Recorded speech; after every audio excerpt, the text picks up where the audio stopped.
Welcome friends. আমাকে এক্সের value বার করতে হবে এই ইকুয়েশন থেকে। আমরা এরকম ধরনের অঙ্ক আগেও করেছি। এক্ষেত্রে আমরা কি করি, এক্সওয়ালা জিনিসগুলোকে আমরা এক পাশে নিয়ে আসি। তাহলে এখন দেখো 81 টু দি পাওয়ার এক্স। এখন এই পাওয়ার থেকে যদি আমি এক্স সরাতে চাই তাহলে আমাকে কি করতে হবে, এর পাওয়ারে আমাকে 1/x দিয়ে গুণ করতে হবে। তাহলে সেম অপারেশনটা আমরা এই পাশেও করব, কারণ যেহেতু মিডলে ইকুয়াল টু সাইন আছে, তার মানে কি এই পাশে যে অপারেশন করব এই পাশেও আমাকে সেম অপারেশন করতে হবে। এবার আমাকে এই x⁻18 আছে, তো এই পাওয়ার থেকে 18 থেকে সরাতে হবে। তাহলে পাওয়ার থেকে যদি আমি 18 সরাতে চাই তাহলে এর সাথে আমাকে কত গুণ করতে হবে, 1/18। তাহলে সেমভাবে এই পাশেও তাহলে পাওয়ারে আমাকে 1/18 গুণ করতে হবে।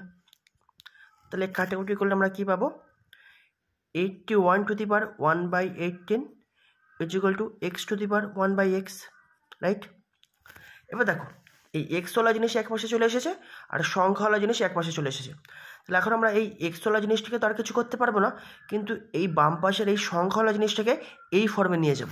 তাহলে কি করে নিয়ে যাচ্ছি দেখো, বা 81টাকে লিখতে পারি 9² to the power 1/18 is equal to x⁻1/x।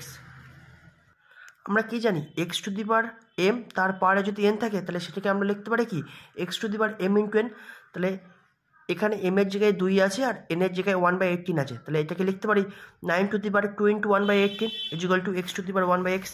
তাহলে কাটাকুটি করলে আমরা কী পাবো, 9 to the power 1/9 is equal to x⁻1/x।